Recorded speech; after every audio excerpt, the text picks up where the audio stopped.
Hi, welcome along to AFTV. Now, back by popular demand. And when I say popular demand, the last time we did a video, you guys were all in the comments saying, listen, got to get this guy back on. This was brilliant. Fantastic content. Love this. So we had to bring him back. We got Dr. Andre in the building from Oxford Natural. Remember when he came on before? Dr. Andre was actually the person who gave Mikel Arteta his medical when he was at Everton. Yeah, I did. I still can't believe that because you don't look old enough to have done that. I mean, like, you know. I remember it like it was yesterday, because he was just a lovely young guy. He was fit as anything. It wasn't like it was the most tricky medical ever in that sense, you know. But he was clearly a really good pro, motivated, so happy to be in a big team in the UK. And what a brilliant pro he was for the entire time he was at Everton. Just superb, absolutely, no trouble at all. Committed, intelligent.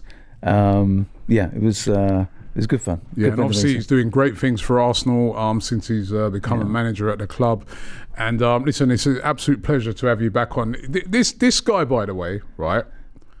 You kind of changed my life this year. I'm going to give you this, right? Like, honestly, like. If I was actually to recap, before we get stuck into today's subject, if I actually recapping, came up and met you earlier on this year. Yeah. And it was like sort of a promo that we were doing with the guys from United View, wasn't it? The United channel. Yeah. And as part of that sort of promo, I had to do like blood tests and I remember you got me to wear this like a monitor. It's monitor, yeah, where it tells you about your did it last about a day? Sugar levels. Yeah, it fell off about the first day. Well, I wore that for 2 weeks. Yeah. And then afterwards you then gave me the results and you sort of sat me down and said, you know what? Your general health is all right. However, and then he started giving me some home truths, right, about the amount of weight I was carrying. Yeah. And then the sort of plan that you sort of put in place for me, which included, these here, the Optimum Night and the Optimum Day, which I've been taking religiously since, it's changed me. I've lost so much weight. I've got so much more energy. Yeah. You know what I mean? I notice it big time when I go to the gym. I just notice it in absolutely everything. I mean, clothes fit me better. Honestly, I'm so grateful to you. That's very and, yeah, I look on it and like it's been a kind of like, because I just went up for this promo, not expecting that. I was just going there to, we're doing a little promotion for this Optimum product. Yeah. But honestly, thank you. You've really changed me. It was lovely to meet you the first time. It's been lovely to meet you every time since. And it was clear to me that you wanted to make some changes. And we should never assume that people, because we're guys, that we don't want to be healthier and make changes. We really do. And it was a quick conversation. I could see you weren't sleeping so well. You had some health concerns, and you were, thankfully for me, you were on that sort of tipping point whereby your ears were open to change. Sometimes we're not. We're just thinking we're doing this and that's it. I can't change. But you were. There's a bit of momentum. I could just push you into it. Didn't take a lot of high-level computer science about what we should do: sleep better, change how we eat, get some phytonutrients into us that we're healthy, and start a new program. And so much of it is you being committed and me being in your ear a little bit, and you training and doing things. I think the difference from you now compared to last December is tangible, isn't it? It's significant, Night and day. And you are healthy. You are probably really 15 years younger. You know. Nice to know. Nice to know. What is it that's in these? I don't know. That's in these. That's in these products that, like, I mean, it's quite a simple idea that a good day leads to a good night, and a good night's sleep leads to a good day. And we are always sawtoothing up and down in this day and age. High sugar, things that are caffeine, things that are trying to pump us full of energy all day that are artificial, and we don't really fall asleep. We just get worn out for an hour or two, and then have a bad night's sleep because we're not really at rest. We're just exhausted from all the sawtooth energy and sugar all day. So what's in them? Well, guarana and green tea will give you subtle energy all day without reaching for a caffeine boost. Okay? Then you go into control of sugar, which is crucial. That was one of your major issues, was you were hungry when you really weren't. You were just dropping down from a really high sugar to a slightly high sugar, and that felt hungry, that dip, but you weren't really hungry. So ashwagandha and berberine control sugar all day and all night. So cravings go, weight comes off.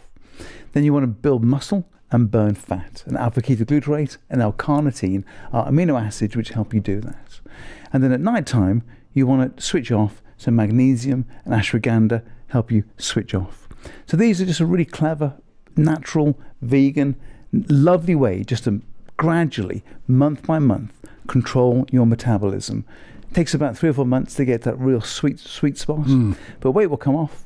You will feel stronger. You will feel happier. You've got 5-HTP, which is a natural mood elevator as well. So 8 things to give you control day and night. That's how it works. It worked for you. It works for me. I've lost about 2 stone since I met you from just doing this, which is, but yes, you got to behave well.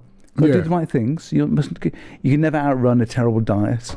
You can never do that. So once you commit to making a change, this helps. What you do helps. Hopefully people around you don't tempt you too much with things as well. So everyone's involved to get to what is an optimum point of health. Yeah, no, brilliant. It's been absolutely fantastic. And for anybody who's interested, because I have had loads of people messaging me and emailing me and messaging me from my Instagram as well. I'm going to put a link in the description for these products if you want, and there's a QR code as well that you can scan. When you came on last time, you were absolutely brilliant because I was asking you lots of questions regarding injuries. As I said, you was the doctor at Everton. You've looked after loads of players. You still look after lots of players. I've been to your, your clinic. Seeing all the equipment you got up there. You look after loads of players. Injuries are not as bad now at Arsenal, which is great. But I want to ask you, Martin Odegaard, he was one that at the time I was asking you about the concern, and you was breaking down the problems that you have when you get these sort of ankle injuries and that. He's back now. Yeah. He seems to be back to his best. You think now he's fully over that and we will never get, or the likelihood of that ankle bothering him again, he's fully over that, would you say? Well, no, you're never over the chance of ankle injuries because it's just such a vulnerable part of the body. And obviously that outer ankle, which is where you are detecting stretch, if you tear the ligament, which is basically a stretch detector, it's a bit slacker than it was after it heals. So it can always happen again. The key really is the muscle strength. Do you build back up the muscle strength around the little ligament to keep strong for football? Lots of footballers don't have any ligaments there anymore. They've all long been blown. Okay. Yeah, for sure. And they just have the powerful muscles and well-coordinated muscles to preserve that area. So the ligament is useful. He's torn it. It may be going forward, doesn't even need it because the muscles are so strong. And he's not someone who gets injured very much, looking at his history. So in the beginning, he might have been quite a bad patient. Okay. He might have been so keen to get back into playing. It's very natural when you don't get injured much, you don't know what to do, and you just think, I'm not someone who gets injured, so I'll be back in 2 weeks, not 6. But nature always tends to kick in, and you have to obey certain healing rules. But it sounds like he's rehabbed well and that he's back. And if he's fit, from my view, he's fit. He's fit, good to go. Not quite as good as new, but not in a way that really matters. He's changed, but not necessarily weaker in that way. Yeah. Takehiro Tomiyasu is a player that we all love at Arsenal, but now seems to be getting injury after injury. Now out with a knee injury. You've explained before how bad knee injuries can be, you know what I mean? But how is it that a lot of players seem to have one bad injury that then leads to another and to another and to, why is that? Like, we've seen it with Kieran Tierney, that, you know what I mean, he just seems to go from injury to injury. Then you'd have another player that just doesn't really get injured much. Yeah, I mean, obviously genetics always very important, just the nature of, you know, the way you are put together, you know, the sort of collagen that you make, you know, the angles in the muscle tone, muscle pull, these all things, you know, subtle things make a difference that way.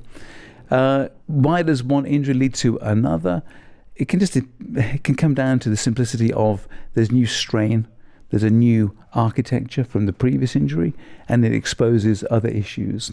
And they can be biomechanical. So you might get away with an injury for a while, but you know, there's an innate weakness given your makeup, your spinal curvature, your limb length, and then suddenly one injury exposes other weaknesses elsewhere. And obviously every player is different. They're all a unique set of joints and muscles. But that's why you want to rehab from any injury as best you can, because if you come back too early and you are coping with a bit of pain, you may start to compensate. And once you're compensating for a part of your body, that's where issues happen. I ran home yesterday from work. I was bored.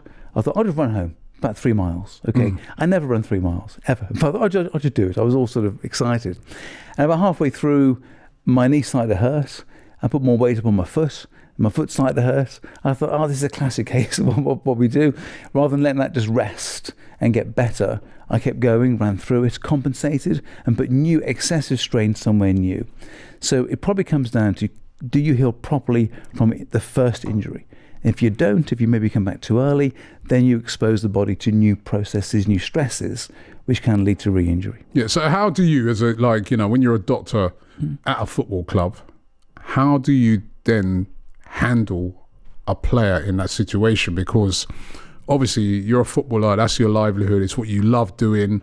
And plus, if you're at a Premier League club, you know, if you're out too long, somebody else is going to come in and take your place. Yeah. You're almost fearful that, you know, your place could be gone forever. So you want to get back as soon as you possibly can. But you, the doctor, you're saying, no, this needs time. Yeah. How do you handle it? And how does a player cope with that mentally as well? Because we're all just talking about the physical aspect of it, but mentally, that must be really hard for a player to know that, you know, like Tomiyasu doesn't want to be out. No. Ben White at the moment doesn't want to be out, but they're out, and you'll be sitting there saying to you, I ain't rushing you back. You got to, you know, and mentally they're like, I need to get back in. You know what I mean? The fans are having a go at me even, saying that, you know, I'm injury prone. Yeah. You know what I mean? In the case of Ben White, he's at home. Obviously he wants Arsenal to win. Obviously he wants Arsenal to do well, but he's looking at, you know, Urian Timber coming in and playing brilliantly. He might be thinking, am I going to get my place back here? Yeah. So how do they handle it's a lot, isn't it? It's very complicated, and you know, in some ways it's like war. The first thing that goes can be truth. That's the first thing you can lose sometimes, is that can we all be truthful with each other when someone's injured? So yes, a player has great desires to return, and you have to gently work out, are they being truthful with you, that they are actually fit and not in pain and not just willing to push through it. You have some advantage, is that you can examine them every day. Okay, so you can take a joint, push it to its extremes of movement, and see how much they wince. Okay, and therefore you get an idea, or you push and you prod and see where's sore. So you start to get you learn this joint day by day, and they become like part of your family. This joint, you think about it all day, because as a doctor, this is your responsibility to get this thing better. So you examine regularly, touch, feel, stretch, pull, so you can tell when it's getting better. You can just tell that. Then there's the functional recovery, which is more complicated. When they're back on the field, playing, you know, practicing, trying to reintegrate, that's a harder thing for a doctor to observe. And that's where the physios and the sports and nutrition people are so important, because you're the doctor, you can't be an expert of every part of recovery. And so you have to rely on their intuitions to know that the person is actually functioning properly. And then there's data. We can gather data where we couldn't 20 years ago. You can monitor things, stretch receptors, Newton meters, all kinds of, what can this joint do? data-wise that it didn't do a month ago and a month before. So that's the advantage of the new sports science, that you can gather that kind of data to feel more secure that this person is actually back to what they were before, what they can push, what they can pull specifically. But the mental side is really hard, because when all the cars arrive into the car park in the morning, all the little Lambos arrive and things, and the players come out, and the players go to play, and the injured players go in a completely different door, and normally they don't want the two to mix. It's almost like you are labelled when you're injured. It's a different... They don't want it to mix at all? Well, not a lot, really. You're sort of out. Why? Because the mentality of, a team is only as good as its weakest link. And so an injured player, God bless them, they bring the mood down. They bring the mood down, and they also remind you of your fragility. Yeah. Okay. So there's normally quite a... it's quite disparate. It's like being a leper or something. Back in the day, of leprosy or something like that. Some managers don't like that at all. Yeah. They like the split completely. And when you're out, and there's no benefits to being injured and still joining in with the fun stuff. Okay, so because these are often young men, and they, you want them to be disciplined and not to. There can be no benefits to being injured in the club. There can be no benefits to it. It has to be a negative, okay? And so they want you to be, you have to suffer a bit in that sense and not be with all the fun stuff and the party stuff and that sort of thing. So, and players don't like it. They don't, the good players, the committed players, they don't want to be there. They really want to be elsewhere. And that's where you really see the good pros, the ones who listen, they care, they trust you, which is very, very important. And that can be hard to get trust of a player sometimes, because there's a lot of voices, a lot of noise. So you want to get their trust, never push them too hard. You want them just to heal the way nature intends, because that's always the best heal. But it's a complex melee of emotions, and the player as an individual, the player as your patient, the player as property of the club. It is that triad of complexity. And it's a triangle. You try and get the sweet spot in the middle, but sometimes you're driven one way or another, and it can be very, very complicated. Yeah. But keeping them happy is important, because a sad player doesn't heal very well. Yeah, I'm looking at the situation now with Ben White, who, we were told by, he's injured at the moment, obviously out with his knee injury. He's had to have a little minor operation on it. They're hoping that he's going to be back like sometime in the new year, probably February sometime is what the talk is. But we were told that he's had this problem for quite a while and's been playing with pain in it and playing through. Now, was that a mistake, do you think, for them to have had him playing with that pain, or do you think it's a thing where it's probably just got worse and they've just said, nah, we're going to have to do an op now? Yeah, we can't all walk out pain-free. It's just not a realistic situation. It's a big boys game in that sense. We've got to accept that people will play through some discomfort, because sometimes you're just sore because of overuse. And so there is a window of conditions which are not injuries, that are just simply uncomfortable. And they can heal whilst you play. That certainly exists. And so yes, if he's had a small issue but can bear with it, then fine. There's probably not one player isn't aching somewhere every part of the game. When they talk about, you meet an American football player and you shake his hand, they say, how should you shake the hand of an American football player? And normally you use all your strength, because they're big guys and you want to meet their handshake. They say, no, shake it like it was a cloth or something, because they've all got broken hands. Okay. And the last thing they want is you to test your strength on their hand. So there's no doubt that we have to carry knocks and bumps in the season, but injuries that are really affecting function. Like if you can't move a joint fully, you've lost range, then you have to say this is not going to survive another few games. So pain we can put up with. When it starts to restrict range, strength, turn, mobility, then you have to get in and say that it's over. We've got to do something about it. The other day, Declan Rice had a broken toe. But he was still, he had a couple of games off, but then he was still playing. The talk was they were giving him like an injection to play with. I mean, play with a broken toe? Yeah, if I x-rayed your foot, okay, you've probably got a couple of broken toes that you didn't know about. Huh? Okay, I mean, from previous. You'd be amazed.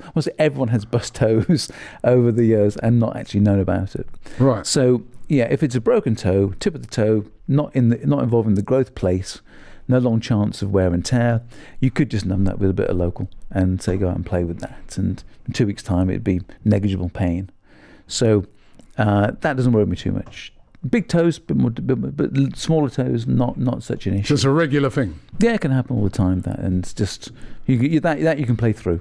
And how long would it take to heal up like fully? Well, every fracture will take 6 weeks to heal. That's just the nature of fracture healing. But you might not feel it after 2 weeks, but it'll still be healing, but it will be okay. It's not a weight-bearing. The toe needs to be there, but it's not completely functional. So it can be broken and a bit sore. It doesn't matter. And if it heals a bit wobbly, it doesn't matter. Functionally, It's not that much of an issue. Okay. I thought he's in agony. You know what I mean? They can be really sore. Yeah. And yes, you want to be careful. You don't. Obviously, you check the injury out, X-ray, make sure that it's just in that sort of negligible area, whereby it's not going to affect him playing. You can just a bit of numbing, so it's not a nuisance. Okay. And then go with it. We're moving into a really busy period, right, for Arsenal, and literally games every few days, really. Yeah. You know what I mean? You with the Champions League, you got Carabao Cup, you got FA Cup coming up in January. Literally, these players are going to be playing games like literally every 3-4 days. They'll be playing, and all important games as well. Yeah. How do you work out how much a player plays, how much rest a player gets? Do certain players need a rest? How do the clubs work that out? Because we hear a lot about managers, and Mikel Arteta was talking about the other day about rotating the squad and giving players but how do you, especially when you got your very best players, your Sakas, your Odegaards, your Salibas, you want these guys to play absolutely every single game. Yeah. Can they play every single game? So how do you decide who gets rested from who doesn't? Yeah, it's rarely truly a medical decision, because if a player's fit to go and the manager says I want him, then barring some really good data, we certainly have data now we didn't have 20 years ago. So if you can look at someone's play data and see they have not covered the same distance, that their running speeds, peak speeds are diminishing, then you can make a really good case that they're just not going to be the player. Whoever you think you're putting on the field doesn't exist. Okay, that player's not real. That's in your imagination. This is who they are. So does the 80% Saka correspond with what you're thinking he can do? So you can be quite firm and say, no, we think he's, at this point we say, no, he belongs to the club. He's and as a club asset, he must not be worn down. So you can have that conversation, but it'd be a real fight because managers going to want what they want. And I always said over Christmas time when it was so busy, the most important joint was the index finger. Okay, because it was your fault. Finger. Your fault. Oh, okay, or your fault, or your fault. Yeah. And that's the thing. If he doesn't play and you protect him and you lose, okay, your fault.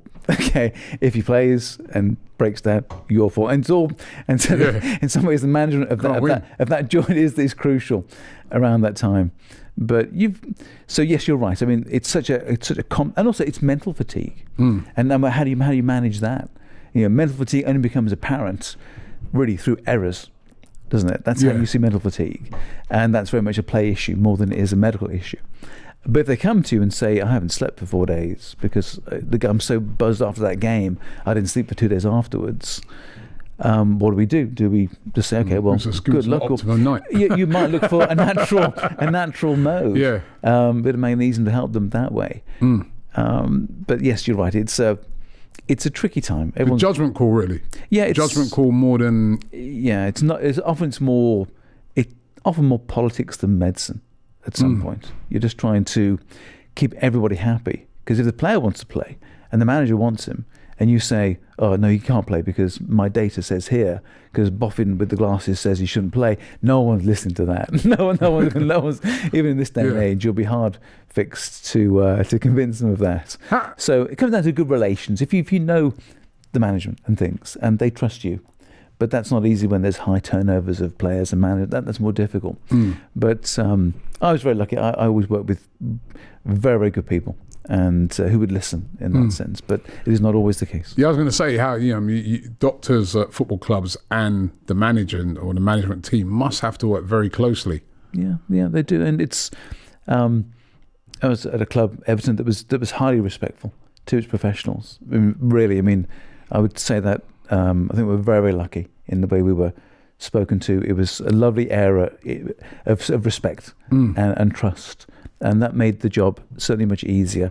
My colleagues, other clubs, did not have that at all. Once there's suspicion in the club that they don't think they quite trust you, or you don't quite trust them, then you see that becomes a difficult environment. Yeah, it was really interesting. You were telling me a funny story earlier before we come on air that literally, if say a team performs badly, and there's been famous incidents like I think it was Man United where Eric Ten Hag then got the team in the next day. They played so poorly that he got them in the next day, like a Sunday morning early, and told them to run, like go on a 10k run and stuff like that for the fact that they got outrun in the game that they'd had the day before.